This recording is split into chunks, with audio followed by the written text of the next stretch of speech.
No fue el viento lo que hizo crujir las tejas de zinc en esa casa de la calle Quinta, en La Jagua. Fue un peso muerto, como si un bulto de carne húmeda hubiera caído desde el cielo. Mi abuelo no buscó la linterna, buscó las tijeras de acero y el puñado de mostaza. Porque en el Huila, Colombia, cuando el perro se calla de golpe y el bebé empieza a jadear como si le faltara el aire, no es una enfermedad, es la voladora que ya aterrizó en tu techo y viene a cobrar el bautismo que tus padres olvidaron. Pónganse cómodos, relájense y acérquense a la luz para que hablemos de la oscuridad.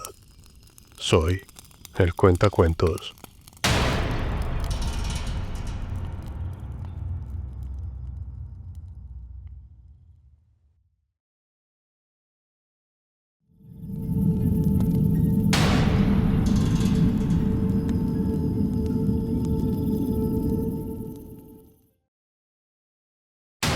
Lo que bajó del techo, escrito por el Cuentacuentos.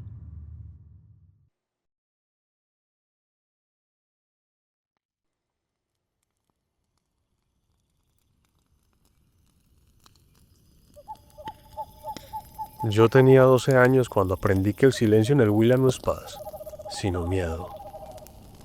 A esa edad uno cree que se las sabe todas porque ya ayuda en la cosecha y carga el machete al cinto. Pero la verdad es que uno no es más que un bulto de carne asustada cuando las cosas que no son de Dios deciden bajar de los cerros de Garzón. Hoy tengo 25 años y aunque vivo aquí en Neiva, Colombia, lejos de esas calles polvorientas de La Jagua, todavía me despierto a medianoche si escucho que un pájaro aterriza muy fuerte en el techo. Usted sabe cómo es la gente de pueblo. Uno se acostumbra a los ruidos del monte. Pero lo que pasó esa noche en la casa de la calle Quinta, eso no era un ruido de animal conocido. Todo empezó por el descuido de mi tía pendeja y mi mamá, que se pusieron de frescas a esperar que el cura viniera de otro lado para bautizar a la niña, a mi hermanita Milagro. La niña apenas tenía 2 meses. Era un lucerito blanco, pero no tenía la marca del agua bendita.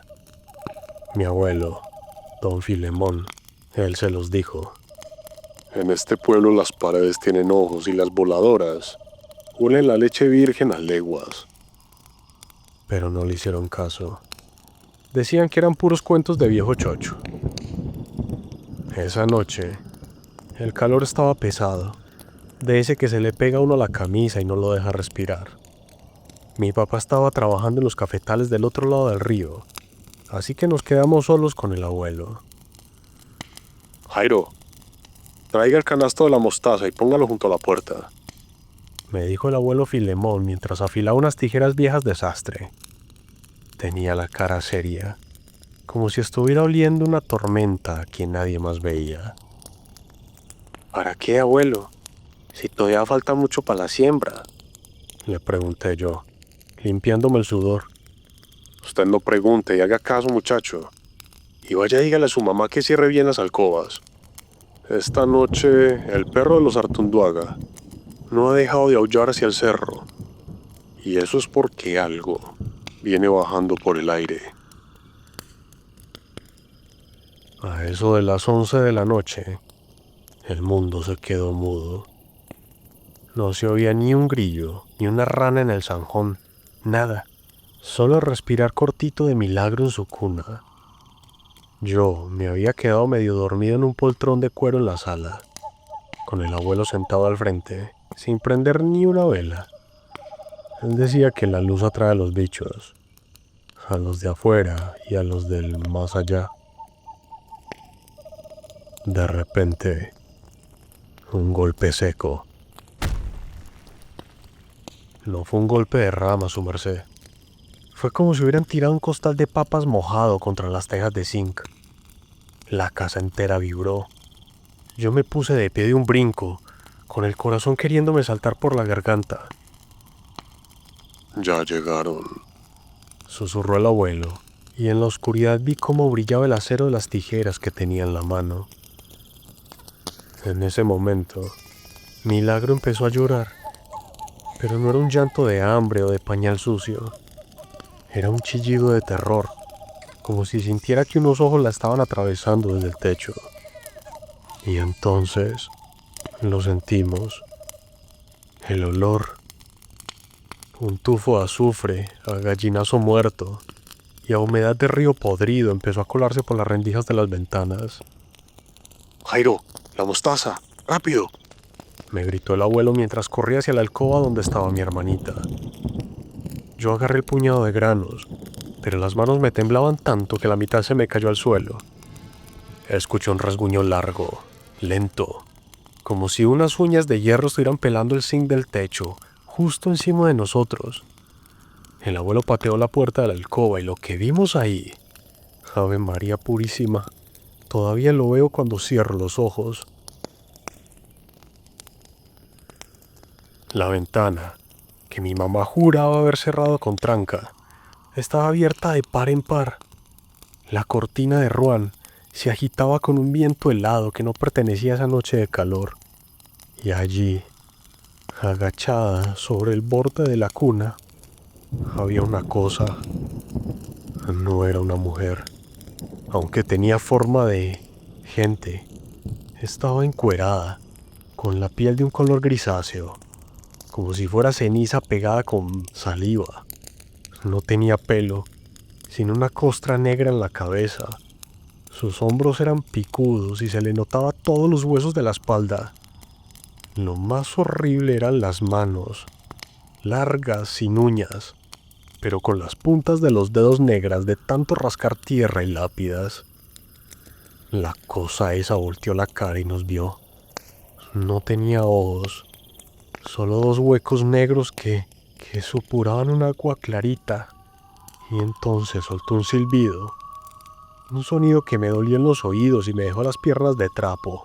Suelte a la niña, maldita miona. Rugió el abuelo Filemón, alzando el crucifijo de madera que llevaba al cuello. La bruja estiró un brazo hacia Milagro, y yo vi como la niña empezaba a ponerse morada, como si la respiración se le estuviera yendo hacia esa boca llena de dientes menuditos y negros. La bruja no se asustó con el grito del abuelo. Al contrario, se arqueó sobre la cuna como un animal protegiendo su carroña. Mi mamá y mi tía aparecieron detrás de nosotros, pero al ver a esa criatura gris suspendida sobre Milagro, las dos cayeron de rodillas, mudas, con el aliento atorado. El miedo en el Will a veces es tan fuerte que le roba a uno hasta el alma para gritar.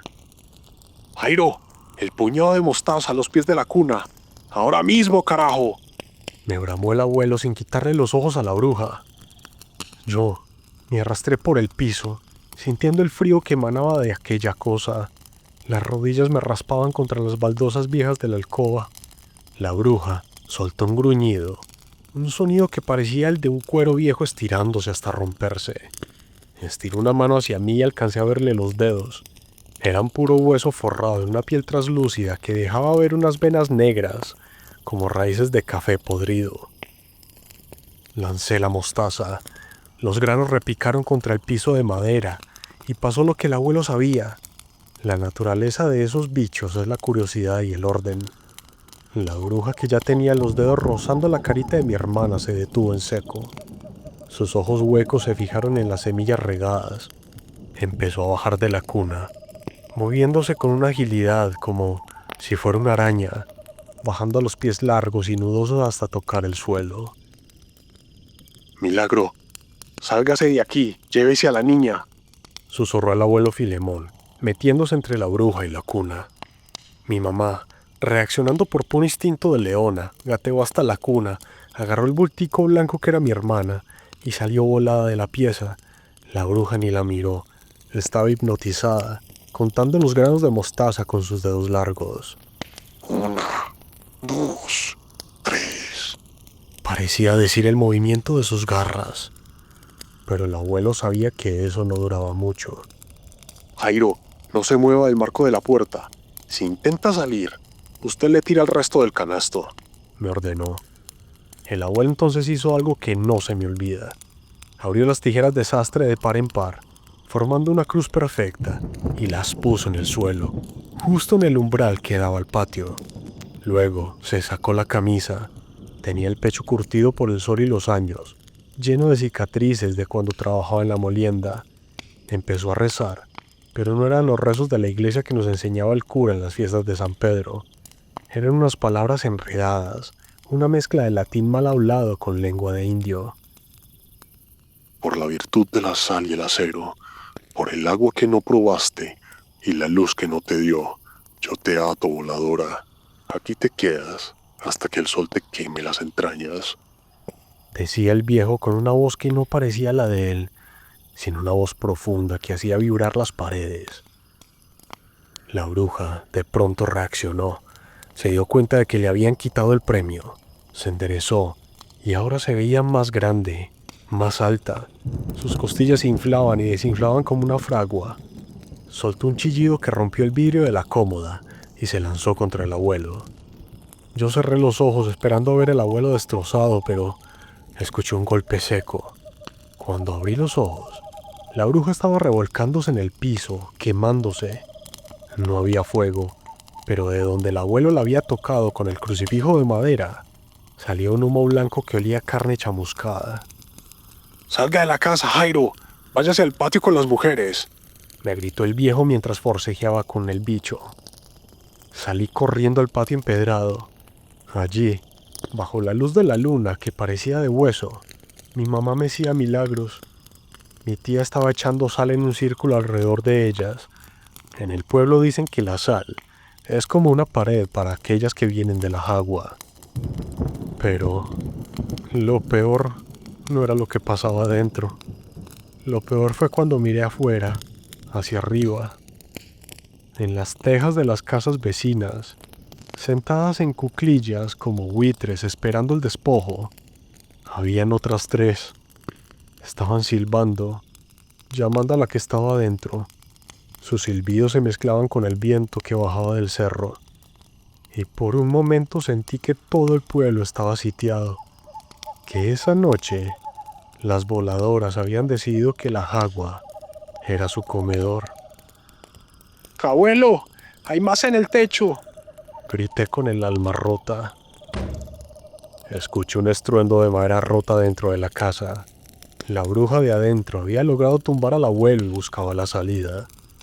Pero cuando llegó a la puerta del patio, se topó con las tijeras abiertas en cruz. Se frenó en seco, chillando de rabia, golpeándose la cabeza contra el marco de la puerta porque no podía pasar por encima del acero bendito.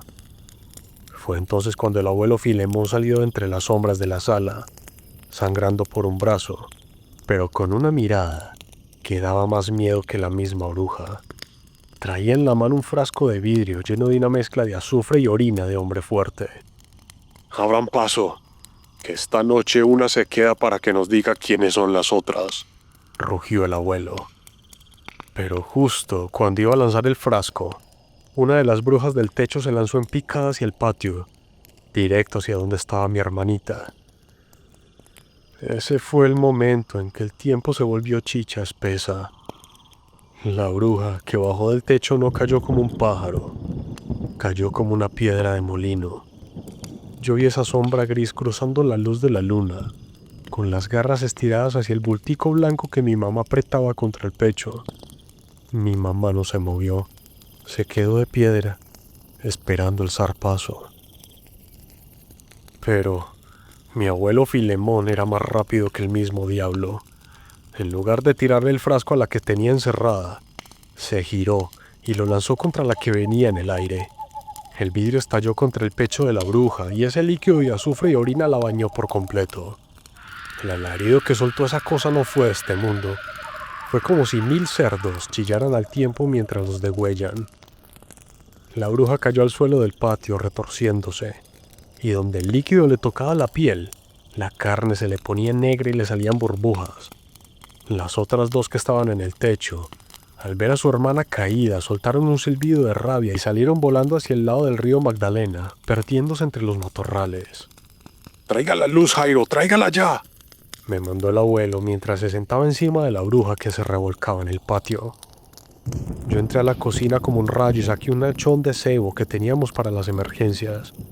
Cuando volví al patio y la llama alumbró el círculo de sal, Mi mamá y mi tía se taparon la boca para no soltar el vómito. La bruja ya no se veía tan monstruosa bajo la luz del fuego. Con el azufre, el hechizo de la voladora se le estaba rompiendo. La piel gris se le empezó a caer a jirones, como si fuera una costra vieja, y debajo empezó a asomar una piel humana, arrugada y llena de manchas de sol. Los huecos de los ojos se llenaron de carne y de lágrimas. «No puede ser», susurró mi tía, dejando caer el rosario al suelo. Era la señora Gertrudis, la que vendía las arepas de maíz pelado en la esquina de la plaza. Una vieja que siempre nos daba dulces cuando pasábamos para la escuela y que le rezaba los novenarios a todos los muertos del pueblo. Allí estaba, encuerada en nuestro patio, con los dedos todavía negros de la mugre de las tumbas y llorando como una criatura herida.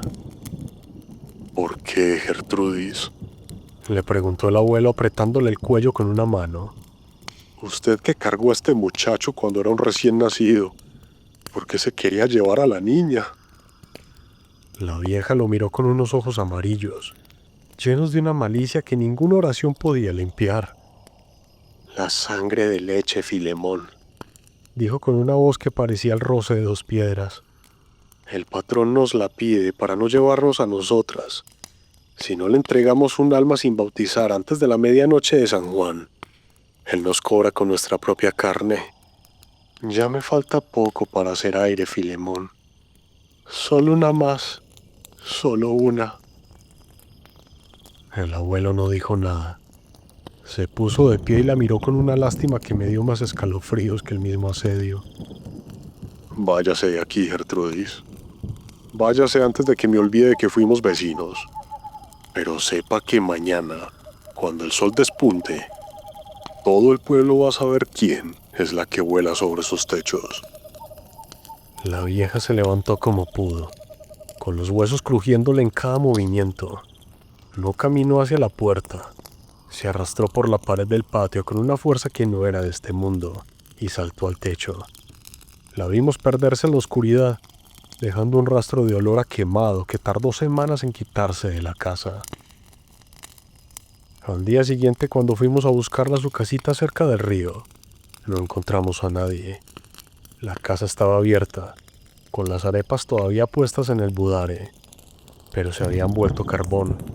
De Gertrudis no quedó ni el rastro, solo un mechón de pelo canoso pegado a unas tijeras que encontramos enterradas bajo su cama. Desde esa noche mi hermanita Milagro no volvió a ser la misma.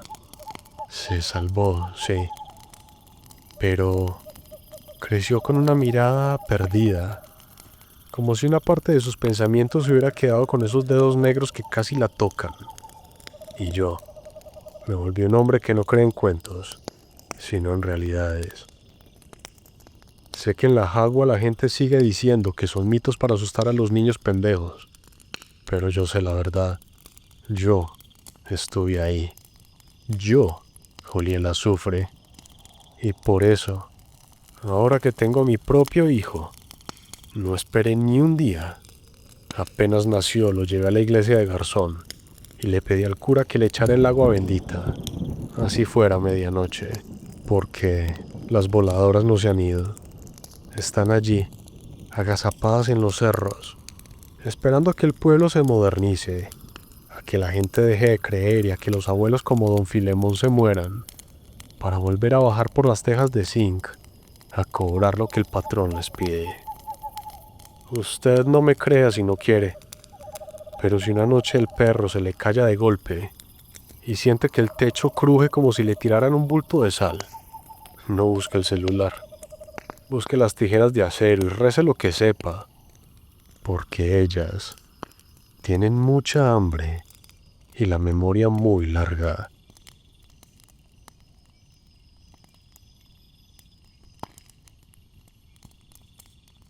Si usted llegó hasta aquí, es porque sabe que el terror no necesita efectos especiales, sino la verdad de lo que cuentan los viejos en las cocinas de leña. Si este relato te erizó la piel, no te quedes callado. Comenta, deja tu like, suscríbete y activa la campana. Ah, y antes de dormir esta noche, revisa que las tijeras estén en cruz y que la ventana esté bien cerrada. Nunca se sabe quién esté contando las semillas de mostaza en su patio. Gracias por escucharme. Soy el Cuentacuentos.